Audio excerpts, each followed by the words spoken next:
Hey guys, and welcome back to the exotic tier list for Rise of Iron. Today we're going to be going over Warlock exotic armor. If you're new to the channel, this is a series I've been keeping up for a while that basically goes over the power rankings of exotics. And since we have a whole bunch of new exotics to take a look at, I'd figure we review them first, then re-review the older exotics for any changes. Before we continue, once again, if you're new to the series, exotics are judged on their power across many activities and are compared to other exotics as well and how good they are in those same activities. So Warlocks, you guys are up first. You guys got 3 new exotics with Rise of Iron, and the first one we'll take a look at is Astrocyte Verse. Astrocyte Verse's main bonus gives a temporary increase to recovery on Blink. Now, a while back, Blink was nerfed to reduce your recovery if you're using it. Your health regenerates a little bit slower, essentially. In theory, this feels like it would help restore that lost recovery. In practice, this exotic is horrible. It's bad. It's really, really bad. It might be one of the worst exotics in the game. In fact, according to Holtzman's video of some tests that he did on recovery, you will regenerate to full health about 0.2 seconds faster than you normally would while wearing this helm, assuming equal recovery. That is nothing. That's absolutely nothing. In PvE, first of all, you're probably not going to be running Blink. I don't know, maybe you are, but the last thing I'm going to care about is enhancing the recovery on my character via an exotic perk. That's the only thing it does. Now, I'm not exactly calling for buffs to Blink, but man, this thing is just pointless, given how many exotics Warlocks have access to that are maybe not amazing, but viable. In PvP, I feel like if you're running Blink, you already know what you're getting yourself into. You really gonna give up double melee or the ram or Ophidian Aspects for something like Astrocyte Verse? 0.2 seconds faster recovery? No, you're not. The only thing this exotic has going for it right now is that it makes your head look like outer space. Beyond that, avoid it until it gets a buff or until it gets fixed. Next are the Transversive Steps. When we first saw these, I didn't think they were terribly impressive. Increased movement speed while crouched, whatever. And you don't need to reload your gun if you pick up ammo for the gun off the ground, which I thought was definitely the better portion, but maybe not terribly impressive either. Then I proceeded to get spammed to death with a clip of a Warlock with G-Horn sitting in front of 9 breaks of heavy ammo and just firing non-stop at Praxic, and everyone was saying how good they are. And yes, it's true, while they are good in that specific situation, I don't know how often that's going to be happening to you, but I also feel like I didn't give these enough credit the first time I saw them either. With the Raid Gloves, there might be some frequency to something like that happening, more than without the Raid Gloves. Am I going crazy over these boots? Not really. They feel too specific to use all the time, but then again, so do all other Warlock exotics, with the exception of a couple of them. But for other PvE stuff, I'm just not thrilled by them. I think setting up a G-Horn spam situation like in that clip is too rare of an occurrence to dump all of my stock into it happening, but it definitely is a convenience perk for sure. I know that there are plenty of times that I will use all of my ammo in every gun and I will just have to reload for an eternity. Praxic, for example, I do it all the time. But to make an argument against that argument, how often would it be faster to just reload your gun as opposed to running over to an ammo brick to reload? It's probably going to be about the same amount of time, if not faster, to just manually reload your gun, especially if you have reload speed bonuses, although if you have multiple guns and there's multiple bricks, sure, but now we're getting specific again. For PvE, I'll give them a middle-of-the-road rating because it feels pretty open-ended, at least for non-Voidwalker subclasses. They're more of a convenience exotic, although they can boost your damage if you happen to get the stars aligned and you have a bunch of heavy ammo or a bunch of special ammo around you. They can create really funny moments of non-stop firing, but probably not as often as you'd like. I've also been hearing talks that the crouch speed increase is bugged at this time as well. If I'm a Stormcaller, would I use these over Impossible Machines? I think I might, given that I don't think Impossible Machines are the game breaker that people think, or at least used to think that they are. If I'm a Sunsinger, would I use these over something like Sunbreakers? Again, I think it depends on the content, but there's definitely arguments for both. I would not use them as a Voidwalker though. In PvP, don't bother. Heavy automatically reloads in your gun, so unless you really want to burn your exotic bonus on picking up special ammo and having it reload instantly, which would really only be useful on a shotgun, which, to be fair, shotguns are used most of the time, then ignore it, ignore it, ignore it.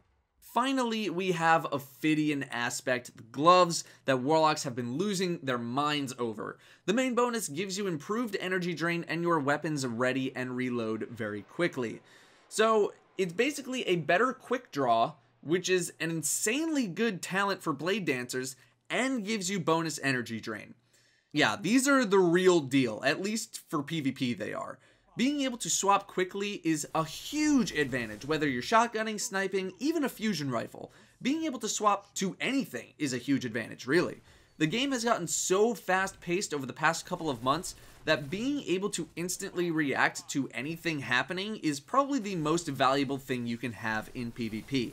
Sniping plus a shot of last word is a staple on a lot of blade dancers, I feel like, and so now Warlocks can do that on any subclass. That's really strong. The reload speed bonus is equal to every glove reload speed bonus in the game, or very close to it. So just imagine the glove reload speed bonus for any weapon. These gloves work for every weapon. Yeah. In PvE, the improved energy drain means that if you take Embrace the Void and kill something with your grenade, you will basically get that grenade back in 4 seconds, and you will regenerate your health. Now that you don't need to take the Hunger in that column, that's what the bonus does, it gives you the Hunger, you can take Annihilate, meaning you have a greater chance of killing with a grenade, and if you still don't, you can just melee and proc energy drain anyway. Obviously, the biggest exotic PvE contender to these gloves are the Nothing Manacles, which I think are top tier for PvE purposes. But if you're not attached to those gloves at all, and you're not attached to the raid gloves for anything that has fallen in it, and you're a Voidwalker, I mean, the things just pick themselves. I can completely understand if you want to use them solely for the weapon swap perk on them for PvE, but if I'm going to be going Voidwalker, then I personally will probably still stick to Nothing Manacles. I just love the damage output way too much to give it up. I'd like to do a little more experimenting with Nothing Manacles versus these gloves, though, for the future. So now that we have those out of the way, let's check up on some of the older Warlock exotics and see if anything has shifted, and spoilers, it really hasn't. In fact, I don't think anything shifts from its previous positions at all. It has been pretty stagnant, so let's just run down the list. Starting from the top of the body and going down, Apotheosis Veil is a 2 out of 5 in all activities. It is a defensive exotic but offers no other power and has a pretty tame effect. Light Beyond Nemesis is your Keeper of the Pack exotic, useful in trials and other activities where you can res, and less useful outside of them. Obsidian Mind is a 1 in PvP and a 3 to a 3.5 for PvE. Its effect is essentially useless in PvP unless you're amazing at hitting 3 or more targets with every bomb, while in PvE it is significantly more forgiving. The Stag remains at a 1.5 out of 5 in all activities due to its bonus not really being that impactful and requiring your teammates to die before it'll even start working. The Ram maintains a high PvP rating and a lower PvE rating, even with Ophidian Aspect roaming around. What Ophidian does for offense, the Ram does for defense. Skull of Dire Ahamkara is a poor man's Nothing Manacles or even Ophidian Aspect. It is an exotic that has since been replaced by newer and better perks. In the glove category, Claws of Ahamkara basically remain where they are at a 2 to a 2.5 in PvE and a 3.5 to a 4 in PvP. The current PvP meta gives these a slight bump thanks to the fact that shotgun melee seems stronger than ever. The Impossible Machines continue to remain around a 3 in all activities ever since the nerf to Landfall. They are the only option for Stormcallers, but they aren't a groundbreaking one. Nothing Manacles keep their high PvE ranking for being so good with an energy drain build, but I'm going to take them down in their PvP ranking just a little bit thanks to the current fast-paced meta. It's a little bit harder to hit those Nothing Manacle grenade hits. Sunbreakers remain right in the middle for all activities. Chest Armor, Alchemist's Raiment stays at the bottom of the barrel in PvP and near the bottom for PvE. The Glimmer portion of the bonus does barely anything, and I personally don't find the Orb of Light perk to be too fascinating. Heart of the Praxic Fire is going to stay towards the middle. The perk doesn't really get you that many more grenades, only about 2 or 3 at best, which is what people mainly focus on using when the perk is active, and therefore isn't terribly impressive.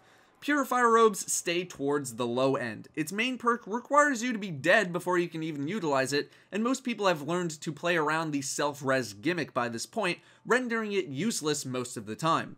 Starfire Protocol is going to stay towards the bottom, but gets a slight bump in PvE thanks to the changes to Viking Funeral. 2 fusion grenades just aren't that great when you can already spec for 2 fusion grenades in PvP and not really lose anything, but for PvE is a little more useful thanks to those changes. Finally, Voidfang Vestments will stay towards the higher end. In PvP, the bolts are so good for flushing out targets from hiding spots, giving you the upper hand, while in PvE it's not nearly as impressive because Axion Bolt, while good for spreading out damage, doesn't have the killing potential like scatter grenades do to proc energy drain. So that is your exotic tier list update for Warlock exotic armor in Rise of Iron patch 2.4.1.